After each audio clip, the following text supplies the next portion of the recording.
Tonight on NAIT NewsWatch. A look at how the teacher strike is affecting parents in post-secondary.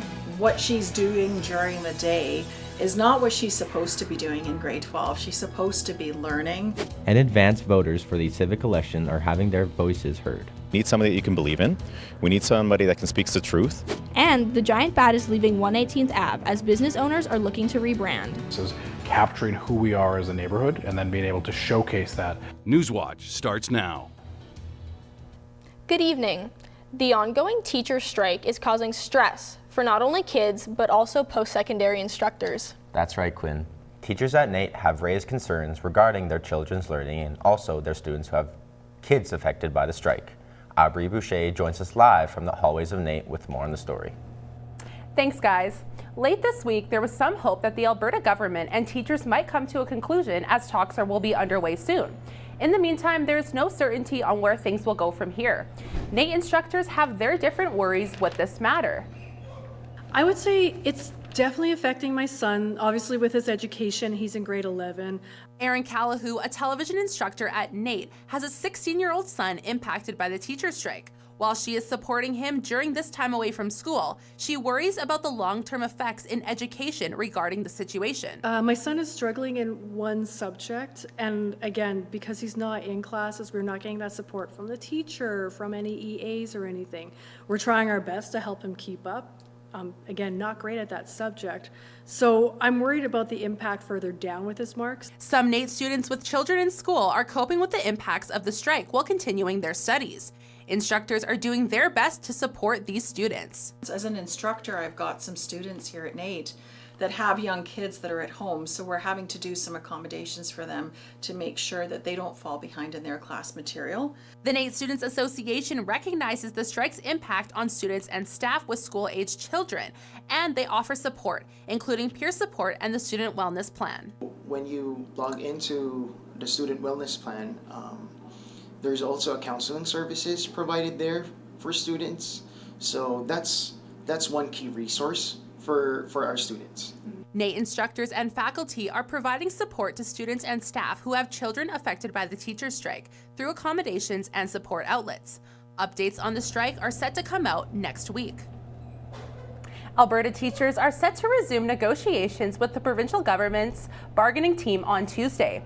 Finance Minister Nate Horner said the government is focused on securing a deal that is fair to teachers, students, and Alberta taxpayers. Thanks, Bree. How many students are affected by the strike? Well, Quinn, the strike has impacted 740,000 students across 2,500 schools, ranging from grades K to 12 all over the province.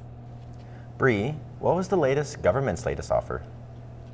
Coda, the latest offer included a 12% wage increase over 4 years and a commitment to hire 3,000 more teachers. However, this offer was rejected by the Alberta teachers.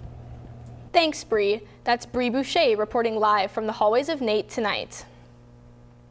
Another strike may be on the horizon as healthcare professionals continue negotiations with the government. Across the province, members of the Health Science Association of Alberta, also known as HISA, are rallying together after voting to reject the government's tentative agreement. The offer would have seen a 12% wage increase over a 4-year span, which the union did not see as good enough. Our members have been burnt out, broke down, overworked, can't see the light of day. They are leaving this province and leaving their professions, which means the younger generations are going to be entering a world that is unsustainable in the healthcare model. HISA has not yet called for a strike vote as they are still leaving room for the government to come through with a better offer. However, they are moving forward with the legal processes and fully prepared to strike if needed. You're watching NAIT NewsWatch, the next generation of news. Advanced polls have opened this week as the civic election draws near. Soon, 12 seats in the mayoralty chair will be filled with newly elected candidates. 12 advanced polling stations are set up across Edmonton from October 7th to the 11th.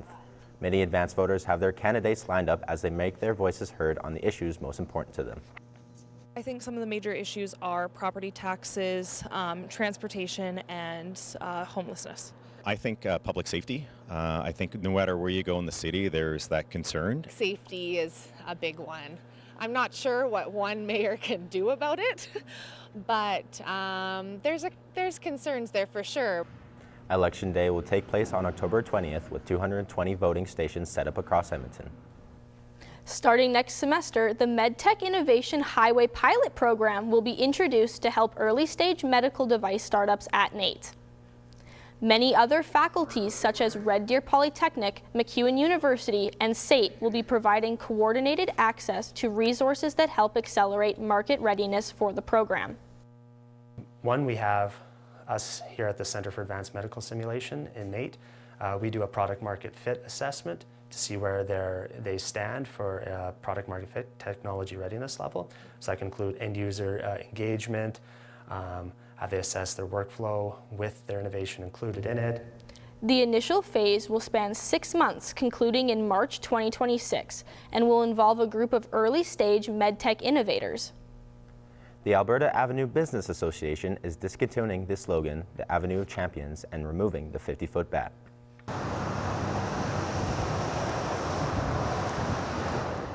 In response to community feedback, the AABA are planning to remove the medal athletes' unique signs and benches, as many local businesses and residents express that it does not resonate with them anymore. We're well underway now. The process has been going on for about a year and a half. We're working with the MacEwan School of Business. So what's happening right now is we're doing a survey, we're engaging business owners, we're engaging community members. We've got a steering committee that's led by a group of really passionate folks, including a professor at NAIT, Gilles Prefontaine. And that work is currently in the process of collecting feedback from residents of the neighborhood. With the Oilers moving downtown and the Coliseum being demolished, the current slogan is no longer relevant. The focus now is on capturing the Avenue's true identity, reflecting the community's diversity, passion, and spirit of coming together for work, socializing, and events. Coming up after the break, we ask a question that will make your stomach growl. Plus, the Griffins make the playoffs for MacEwan for the 11th time.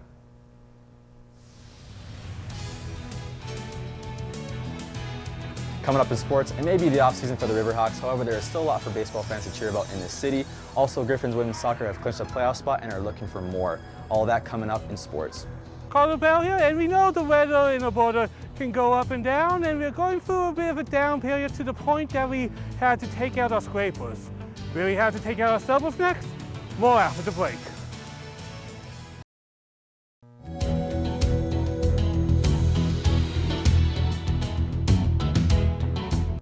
It definitely seems to be getting colder lately, and I, for one, am glad that I'll have heated parking this winter. Fortunately, I do not have heated parking, but my car has been still outside, but you know what? Our Carter Bell has more on that. Guys, as we know, Alberta's a place of very highs one day, then it's snowing the next. This week has been a warm one until a couple days ago. The weekend will be seeing a little peak of winter, but don't worry too much because it's just a little taste. It's will warm up right after that. But first, let's look at the mountain parks. With Jasper, there's a cloudy with some rain. It has a low of 4, but a high of 7.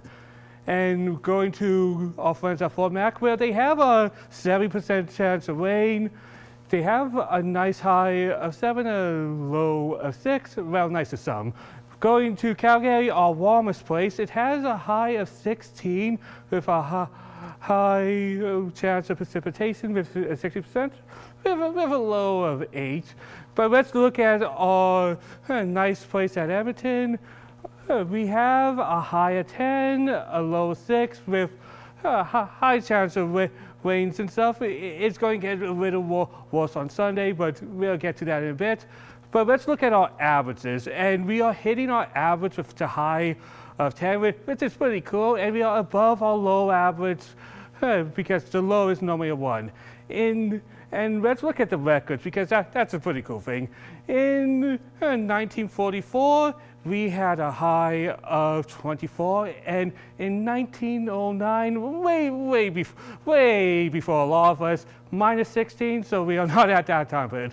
But we will have some fairies here one on Sunday, but don't worry too much because it'll be gone fast by Monday, so you won't need those shovels quite yet, so rest easy. NewsWatch Weather is brought to you by NR92, the station for the students. Welcome to this week's Question of the Week. In partnership with the NAIT Nugget, we ask you for your opinion. Gordon Haggerty has more. Hello everyone, this is Gordon Haggerty with NAIT NewsWatch. This week, with Thanksgiving right around the corner, we asked you guys what your favorite Thanksgiving meal is. Please let us know at the NAIT Nugget Instagram. Thanks, Gordon. Let us know what you think and have a wonderful Thanksgiving. They may be Toronto's team, but in Edmonton, fans have a lot to cheer about. That's right, and the MacEwan women's soccer team has unfinished business after clinching playoffs. Our El Calhoun has more. Thanks, guys. Seats were filled and eyes were glued to the screen as Jays fans came down to the Remax field to watch the Bluebirds. The Hawks Nest was full of cheering and living each moment like they were at the game. The Edmonton Riverhawks are making use of their off-season as they continue to host watch parties for the Toronto Blue Jays playoff games, and baseball fans are welcome to come cheer on Canada's team free of charge. It's awesome to be able to extend the fun of the Riverhawk season, the collegiate Hawk season, into the national scene and the Blue Jays. So it was sort of a natural progression, natural extension of what we do down here. Gather people, have fun, and build community. To make things more fun for the fans, the Riverhawks and their collegiate squad play intra-squad games for 7 innings before first pitch of Blue Jays games. Doors to the Hawks Nest open an hour before first pitch, and parking at Remax Field is free for all watch party events. The Griffins women's soccer team had practice Tuesday looking to build up their momentum, clinching playoffs last weekend.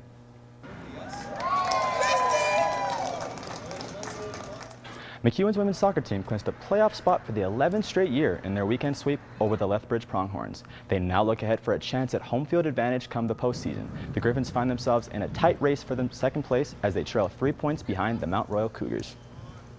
There's so much parity within the division, there's so much parity within the conference, right? So every game is so tough and so difficult. So we just have the mindset and the philosophy of we take it one game at a time and we look to be the best versions of ourselves each day, and we go out there and play our game, and if we know if we do that, then more times than not, we're going to be on the right side of that scoreboard. With a win this weekend against the U of A Pandas, the Griffins look to tie for second in their division and have their sights set on hosting Canada West quarterfinals. Well, guys, the Jays are looking good these past few games.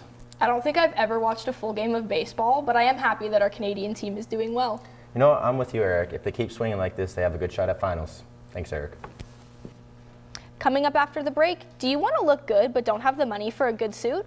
Our Try This is just for you if you want that nice suit for a nicer price.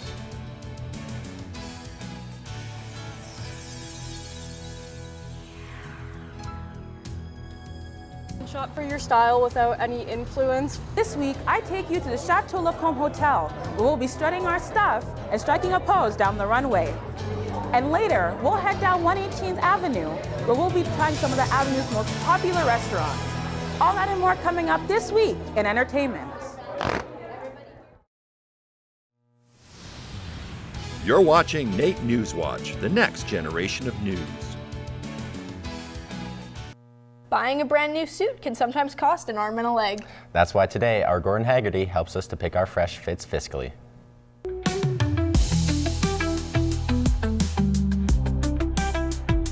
Buying a new suit can cost anywhere from $300 to $900, and that can get pretty pricey. But if you can look hard enough, sometimes you'll find some hidden gems in thrift stores around your city. I started at Value Village and looked around for a little bit. They've got a lot of good options there with a kind of a midway price point. It's not too expensive and it's not the cheapest I've seen, but it's definitely a good place to start. I found an excellent suit here with pants, a button-up shirt, a jacket, and the tie. After Value Village, I went to the Goodwill Bins. Goodwill Bins was an interesting experience, and I've never seen anything like it before. But it was exceptionally well priced, with $1.75 per pound of clothing. I picked up a nice pair of slacks and a dress shirt from there for only $3.33. When looking for a suit, I always recommend that you look for the jacket first. The jacket is always the hardest piece to find at any thrift store, and from there you can gauge what kind of pants, tie, and shirt you're going to get. Ties are always really easy because there's a lot of them there. They always have lots of colors, lots of different texture options to go with any kind of suit you might be looking for. I went to the Strathcona Antique Mall, and although they have a lot of good options there for formal wear, you don't really go there unless you're looking for a more vintage option. I spoke to thrift enthusiast Lainey Johnson about the benefits of thrift. You can shop for your style without any influence. Like, for example, with fast fashion and micro trends, you see a lot of the same thing, just like carbon copies all throughout different stores. But thrifting, you can go through the racks. You don't really have any influence on you. You're just finding what you're drawn to. I'm Gordon Haggerty with NAIT NewsWatch, and you should try this. In 2025, being unique isn't just a buzzword. It's about rejecting the pressure of fitting into a box.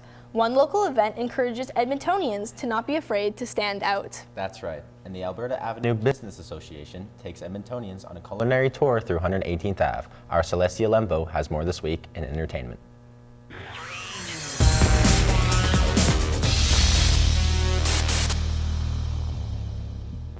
Thanks, guys. They say it takes years to build up your confidence, but for this group, it just takes a runway, a spotlight, and a whole lot of love.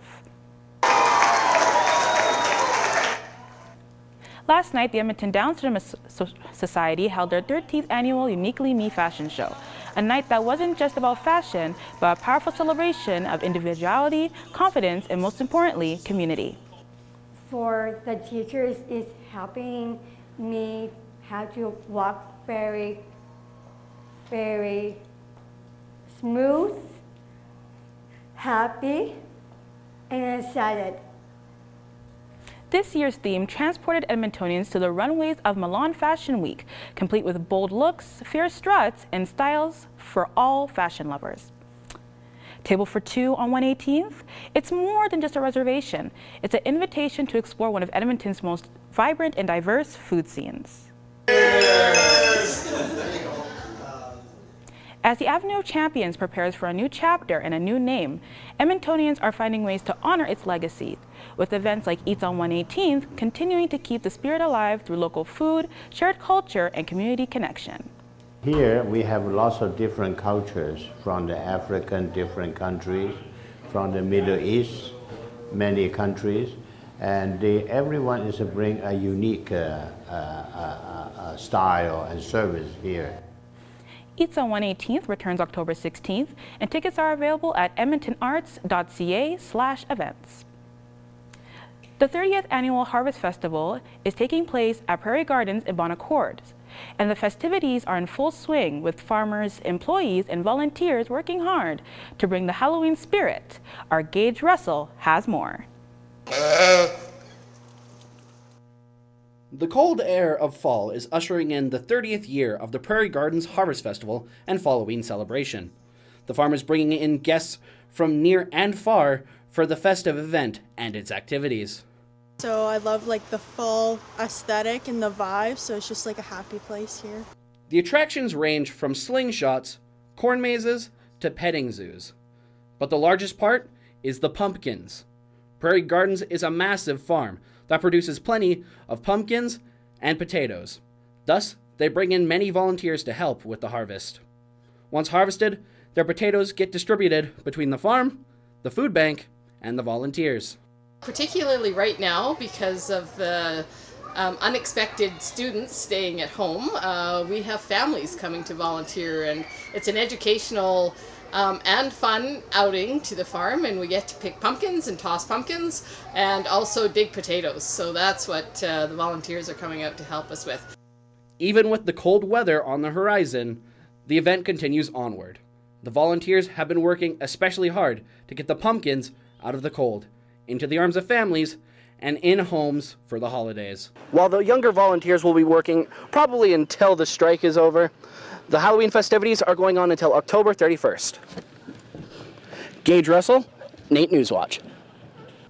It looks like you've been struck by a smooth criminal, and this time he has abs, charm, and a hammer.